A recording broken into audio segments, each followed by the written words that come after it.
आसामाव स्निथि खेब आरो स्निथिथा आरो जोंनि बड'लेण्डआव नैथिथा जोङो नेसनेल पार्कखौ गायसननो हादोंमोन। बेनो जादों रायमना नेसनेल पार्क।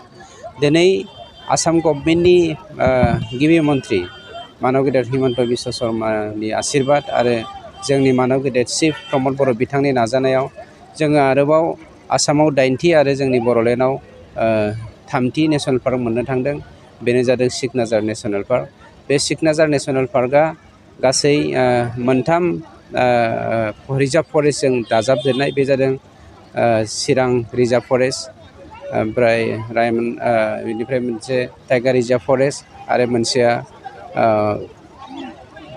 आं एक्जेक्टलि नामखौ बावगारबाय। बेनि मुङा जागोन स्पेसियेलि बे चिरां आरो हल्टुगाव डिभिजननि गेजेरावनो मोनसे रिजार्भ फरेस्ट दंबावो, आं बावगारबाय। बेखौ लानानै 327.9 स्कुवार फिट मोनसे हालाम। बे हालामा जोंनि थाखाय बिराद इम्परटेन्ट हालाम।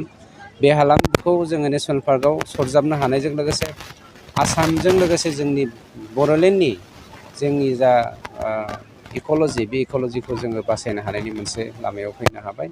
मानोना दिनै बड'लेण्डआ एग्रिकालसाराल' इक'नमिक बेकबन नङालासेनो फरेस्ट एन्ड टुरिजिमा जोंनि बड'लेण्डनि मोनसे इक'नमिनि बेकबन जानो हासिगोन। बेखौ जोङो बे नेसनेल पार्क डिक्लेयार खालामनायनि गेजेरजों फोरमान खालामनो हादों।